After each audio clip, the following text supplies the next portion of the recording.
بیوی کی طرف سے بھی پوچھ سکتے ہیں سوال؟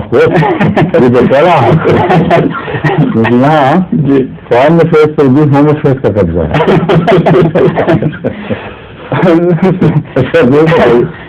ذہن میں ایک سوال آیا تھا یہ کہ عام طور پہ ہم جب اللہ تعالیٰ سے دعا کرتے ہیں نماز میں، اور کئی بسا اوقات ہم نے سجدے مقرر کیے ہوتے ہیں کہ اسلام کے لیے، خلافت احمدیہ کے لیے، خلیفہ وغیرہ، بچوں کے لیے، تو ان دعاؤں میں جب اپنے ذاتی معاملات کی طرف ذہن جاتا ہے تو پھر ان خیالات میں انسان کھو جاتا ہے، اور جو نماز میں جو خشوع ہونا چاہیے اللہ تعالیٰ کی ذات کی طرف، تھوڑا سا اس میں خلل واقع ہونے کا اندیشہ ہوتا ہے اور ہو جاتا ہے.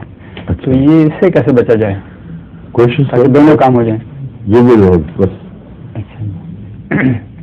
یہ ضروری نہیں ہے کہ صرف اپنے لیے دعاؤں کے وقت توجہ بٹے، ہر دعا کے وقت بچ سکتی ہے، کیونکہ دعا کا تعلق کسی ایک ایسی واحد چیز سے نہیں ہے جس میں صرف توحیدی کو مد نظر رکھو اور کوئی مضمون ہی نہ آئے.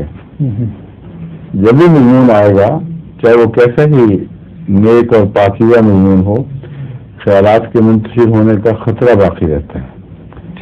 چنانچہ قرآن کریم رسول اللہ صلی اللہ علیہ وسلم کے مطابق فرماتا ہے کہ آپ جب بعض اوقات جب غیر معمولی طور پر دین کی مہمات میں دماغ کھویا گیا تو آپ جب عبادت کے لیے کھڑے ہوتے تھے تو آپ کے اوپر وہ جنات ہجوم کر جاتے تھے. تو وہ کون سے جنات ہیں جو ہجوم کرتے ہیں؟ وہی دعائیں جن چیزوں کے لیے مانگی جا رہی ہیں، وہی تفکرات جب غالب آ جائیں اور مغلوب کر دیں تصورات کو، تو اس وقت پہ بار بار اللہ کی طرف پناہ میں آنا چاہیے. اور رسول اللہ صلی اللہ علیہ وسلم کو جس طرح مثال کے طور پر فرمایا، دراصل یہ تو شاذ مواقع کی باتیں ہیں جو قرآن نے آپ کے حوالے سے بیان کی، مگر سبق ہے ان لوگوں کے لیے جن کے رول مرہ ہی ہوتا ہے. اور صرف دینی امور کی وجہ سے نہیں، دنیاوی امور کی وجہ سے بھی خیالات پریشان ہوتے رہتے ہیں. تو وہ جماعت ہیں جو حملے کریں گے، اور ان کا مقابلہ کرنا حضرت مسلم شیخ الاسلام کے ارشاد کے مطابق نماز کو کھڑا کرنا ہے.